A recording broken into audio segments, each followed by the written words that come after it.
अस्सलाम वालेकुम student. Physics class 9th chapter number 2 में आज मैं आप लोगों को एक्सेलरेशन के बारे में पढ़ा रही हूँ। यह टॉपिक शॉर्ट और एमसीक्यूज़ दोनों के अकॉर्डिंग जो है वो इम्पोर्टेंट टॉपिक है। ठीक है, तो आप लोगों ने इसको अच्छे तरीके से जो है वो लर्न कर लेना है। कुछ मैंने जो है वो पॉइंट्स जो हैं वो लिखे हुए हैं कि आपको ये आने चाहिए टॉपिक के अंदर। जैसे डेफिनेशन आनी चाहिए, एक्सेलरेशन की formula, unit, quantity, direction. Next, zero acceleration की डेफिनेशन है, पॉजिटिव एक्सेलरेशन की डेफिनेशन है, नेगेटिव एक्सेलरेशन की डेफिनेशन है, एवरेज एक्सेलरेशन की डेफिनेशन है, यूनिफॉर्म एक्सेलरेशन और नॉन यूनिफॉर्म एक्सेलरेशन की जो है वो डेफिनेशन जो है वो आनी चाहिए। ठीक है, ज़ीरो की नहीं दी हुई, पॉजिटिव नेगेटिव की दी हुई है, एवरेज की नहीं दी हुई, यूनिफॉर्म और नॉन यूनिफॉर्म की जो है वो आपको टॉपिक के अंदर ही जो है वो गिवन है। तो अब टॉपिक स्टार्ट करते हैं। सबसे पहले आप देखें, आपके पास डेफिनेशन आ रही है जो आपको प्रोमिनेंट करके लिखी हुई है। Acceleration is define as the time rate of change of velocity. Best है आप ऐसे ना करें, आप सिंपल यहाँ से the time rate of change of velocity is called acceleration, और सिंपल सी ये डेफिनेशन आ गई।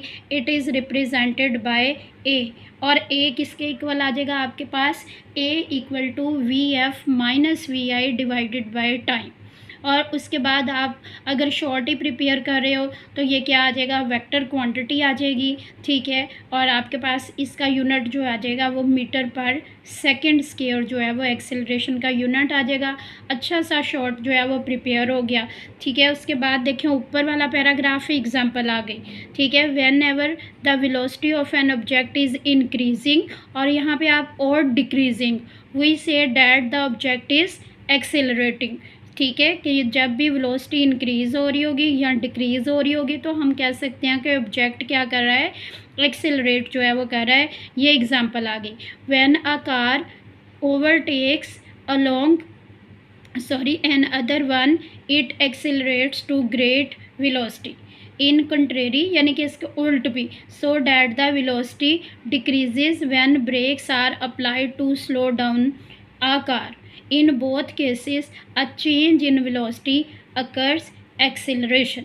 ठीक है, देखो आपके पास ये एग्जांपल आ गई, यहाँ से व्हेन से लेके अकर्स, और आगे आप कह सकते हैं in both cases change in velocity यानी कि हो रही है, और प्रोड्यूस एक्सेलरेशन।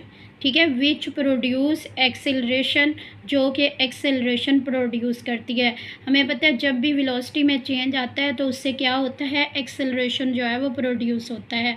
उसके बाद आपसे अगर वो पूछ लेता है कि एक्सेलरेशन की रीज़न क्या होती है, वो क्यों प्रोड्यूस होता है, the change in velocity can occur in magnitude, direction और बोथ ऑफ देम, यानी कि किसी भी मैग्नीट्यूड में चेंज आ रहा हो, डायरेक्शन में आ रहा हो, या मैग्नीट्यूड और डायरेक्शन दोनों में आ रहा हो। ठीक है, वेलोसिटी में चेंज आ रहा हो तो इससे क्या हो जाता है, एक्सेलरेशन प्रोड्यूस हो जाता है। The acceleration is positive if the velocity is increasing. ठीक है, यहाँ तक आपके पास the direction of this acceleration is same in which the body is moving, and its acceleration is negative if the velocity is decreasing. Negative acceleration is also called deceleration or retardation. और साथ आप इसको बता सकते हो the direction of negative acceleration is opposite in which the body is moving. ये मैं आपको लिखी हुई भी प्रोवाइड कर दूँगी, आप वहाँ से देख के भी लिख सकते हो अगर ऐसे आपको समझ नहीं आ रही। Acceleration is a vector quantity but the direction of acceleration is that of the change of velocity. तो इसकी एक्सेलरेशन की डायरेक्शन किस तरफ होती है, जिस तरफ वेलोसिटी में क्या आ रहा होता है, चेंज आ रहा होता है। तो ये डायरेक्शन में आपके पास आ गया। ठीक है, देखिए डेफिनेशन भी आ गई आपके पास। ठीक है, पॉजिटिव नेगेटिव एक्सेलरेशन की डेफिनेशन भी आ गई, क्वांटिटी आपके पास वेक्टर आ गई। अब यहाँ से आपके पास थोड़ी सी ये एक्सप्लेनेशन दी हुई है, if a body is moving with an initial velocity V I and after some time T its velocity changes to we F, the change in velocity is del V. ठीक है, इसको चेंज के लिए भी लगाते हैं और टोटल के लिए भी जो है वो लगाते हैं। यहाँ हम चेंज के लिए लगा रहे हैं, तो del V is equal to V F minus we I that occurs in time T. In this case the rate of change of velocity acceleration will be average acceleration. तो अब एवरेज एक्सिलरेशन की आपके पास ये formula आ गया, definition में आप लोगों को प्रोवाइड कर देती हूँ।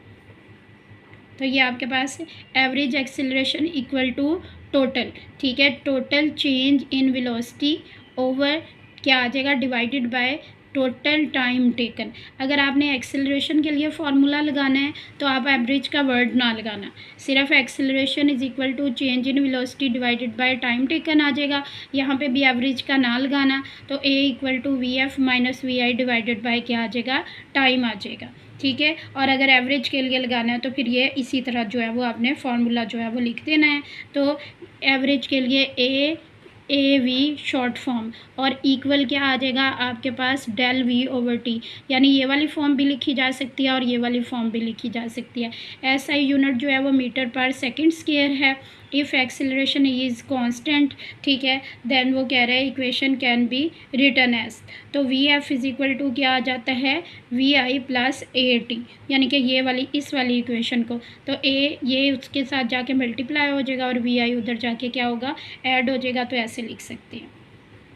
उसके बाद आपके पास जो है ये आपके पास आ रहा है यूनिफॉर्म और नॉन यूनिफॉर्म एक्सेलरेशन। यहाँ से लेके यहाँ तक क्या है आपके पास यूनिफॉर्म एक्सेलरेशन की डेफिनेशन है और यहाँ से लेके यहाँ तक क्या है, नॉन यूनिफॉर्म की जो है वो डेफिनेशन है। डेफिनेशंस मैंने यही लिखी हुई हैं, मैं लिखी हुई प्रोवाइड कर देती हूँ। मैंने साथ में क्या किया हुआ है, एक और डेफिनेशन और साथ में एक एग्जाम्पल लिखी हुई है, तो मैं वो लिखी हुई आपको जो है वो बोल देती हूँ या डिक्टेट कर देती हूँ ताकि आप लोगों के लिए आसानी हो जाए, ठीक है। अगर आप बुक से ही रखना चाहते हो तो आपकी ये इफ़ से लेके यहाँ तक यूनिफॉर्म की डेफिनेशन हो जाएगी। यहाँ पे सिंगल लाइन की एग्जांपल है, आप ऐड कर लेना। इसी तरह यहाँ से लेके यहाँ तक डेफिनेशन हो जाएगी, साथ ही इसके यहाँ पे इसकी जो है वो एग्जाम्पल क्या कर लेना, आप लोग जो है वो ऐड कर लेना, ठीक है। सबसे पहले ज़ीरो एक्सेलरेशन है, इंपॉर्टेंट डेफिनेशन है, पूछी जा सकती है, वरना एमसीक्यूज पूछा जा सकता है कि एक्सेलरेशन जो है वो बॉडी का कब जो है वो ज़ीरो होता है। If a body is at rest और moving with uniform speed then acceleration is zero, ठीक है। तो ये एमसीक्यूज आ सकता है, एक्सेलरेशन क्या हो जाएगा, ज़ीरो हो जाएगा। याद रखना है, बॉडी रेस्ट में होगी या यूनिफॉर्म स्पीड से मूव कर रही होगी तो उस वक्त उसका एक्सेलरेशन क्या होगा, ज़ीरो होगा। पॉजिटिव एक्सेलरेशन है, ठीक है। अब देख लें, if the velocity of the body is increasing then the acceleration of the body is positive. The direction of positive acceleration is same in which the body is moving. तो आपने यह direction भी याद रखनी, ठीक है। तो आप लोगों ने याद रखना है कि जब पॉजिटिव एक्सेलरेशन होता है तो उस वक्त उसकी डायरेक्शन जो है वो किस तरफ होती है, जिस तरफ जो है वो बॉडी क्या कर रही होती है, मूव कर रही होती है, उसी वक्त उसी तरफ एक्सेलरेशन की डायरेक्शन होती है। उसके बाद आपके पास नेगेटिव एक्सेलरेशन आ जाता है। If the velocity of the body is decreasing, then the acceleration of the body is negative. The direction of this acceleration is opposite to the direction in which the body is moving, ठीक है। और negative acceleration is also called deceleration और retardation, clear है। उसके बाद average acceleration की definition आ रही है, the total change in the velocity divided by total time taken is called acceleration, sorry average acceleration. तो इस तरह एवरेज एक्सेलरेशन का साथ में ये फार्मूला आ गया, ठीक है। एक्सेलरेशन के लिए del v over del t आ जाएगा। अगर आप यूनिट आपसे पूछा हुआ है कि एवरेज एक्सेलरेशन को डिफ़ाइन करके इसका फार्मूला और यूनिट लिखें, तो इसका यूनिट भी क्या होगा, मीटर पर सेकेंड स्क्वायर जो है वो इसका क्या आ जाएगा, आपके पास यूनिट जो है वो आ जाएगा। उसके बाद यूनिफॉर्म एक्सेलरेशन की है, ठीक है, मैंने आपको बुक से भी बता दिया। अब यहाँ से भी देख लें, मैंने एक डेफिनेशन और ऐड की हुई है, साथ में इसकी जो है वो एग्जांपल भी जो है वो ऐड की हुई है। तो ये वाली आपकी बुक वाली डेफिनेशन है यूनिफॉर्म एक्सेलरेशन की, ठीक है। If the time rate of change of velocity is constant then the acceleration of the body is uniform. आप ये वाली भी लर्न कर सकते हो, ये आपकी न्यू बुक पे लिखी हुई है। और if a body changes its velocity equally in equal interval of time then acceleration is uniform. यानी अगर body equal interval of time में इक्वल उसकी वेलोसिटी में क्या आ रहा है, चेंज आ रहा है, तो फिर हम उसका एक्सेलरेशन क्या कहेंगे, यूनिफॉर्म कहेंगे। एग्जाम्पल क्या आ जाएगी आपके पास, freely falling objects have uniform acceleration. ठीक है, तो ये आप लोगों ने जो है, अगर आप ये वाली नहीं लर्न करना चाहते, आप ये बुक से ही अंडरलाइन करना चाहते हो, तो आप देखें ये आपकी येलो बॉक्स वाली डेफिनेशन आ गई। और इसके साथ ही यहाँ पे क्या कर लें, आप एग्जांपल जो है वो मेंशन कर लें, तो आपकी एक प्रॉपर जो है डेफिनेशन बन जाएगी। और इसकी अगर वैल्यू पूछ लेता है यूनिफॉर्म एक्सेलरेशन की, तो आप लोगों ने याद रखनी है कि g = 9.8 मीटर पर सेकंड स्क्वायर जो है इसकी वैल्यू होती है। वैसे हम कन्वीनियंस के लिए जो है वो 10 जो है वो ले लेते हैं। नॉन यूनिफॉर्म एक्सेलरेशन या वेरिएबल एक्सेलरेशन है if any one of the magnitude or direction or both of them changes, it is called variable or non uniform acceleration। ठीक है, तो ये भी आपकी बुक के ऊपर ही जो है वो दी हुई है। नॉन यूनिफॉर्म एक्सेलरेशन और variable acceleration, if any one of the magnitude और डायरेक्शन और both of them changes, it is called variable और नॉन यूनिफॉर्म एक्सेलरेशन। ये आपके पास बुक वाली डेफिनेशन आ गई है। ठीक है, जो कि मैंने आप लोगों को यहाँ से जो है वो अंडरलाइन करवाई हुई है। ये देखें, यहाँ से लेके यहाँ तक आ गई। ठीक है, और नीचे अगर एग्जाम्पल जो मैं बताऊँगी तो वो यहाँ पर लिख लेना। उसके बाद दूसरी वाली डेफिनेशन है, if a body changes its velocity unequally in equal interval of time then acceleration is variable। ठीक है, और इसकी एग्जांपल आ जाएगी, a car changing its speed abruptly in a race. यानी कि अगर रेस में कार जो है वो अचानक से उसकी स्पीड जो है वो क्या होती है, चेंज होती है, तो उस वक़्त क्या होता है, नॉन यूनिफॉर्म या वेरिएबल एक्सेलरेशन जो है वो उसमें क्या हो जाता है, प्रोड्यूस हो जाता है। ठीक है, तो मैंने आप लोगों को अच्छे तरीके से जो है वो पूरा टॉपिक जो है वो समझा दिया है। आप लोगों ने इसको अच्छे तरीके से जो है वो प्रिपेयर कर लेना है। और स्टूडेंट्स, मैं आप लोगों के लिए ही इतनी मेहनत करती हूँ, पूरी वीडियो देखा करें, आपके काम की आपको चीज़ें मिलेंगी। बहुत सारे MCQs आप लोगों को जो है वो पता चल जाते हैं, शॉर्ट क्वेश्चंस जो हैं वो पता चल जाते हैं। और आप लोगों के लिए तो बहुत आसान है कि आप अगर एक वीडियो को 2-3 टाइम जो है वो सिर्फ सुन लेते हो, तो आपको बहुत सारी चीज़ें जो हैं वो वैसे ही जो हैं वो याद हो जाएंगी। ठीक है, हमारे ज़माने में ऐसा नहीं था, लेकिन आप लोगों के लिए पढ़ना भी बहुत आसान हो गया है कि आप अपने पसंदीदा टीचर से जब चाहो, यहाँ चाहो, उससे पढ़ सकते हो।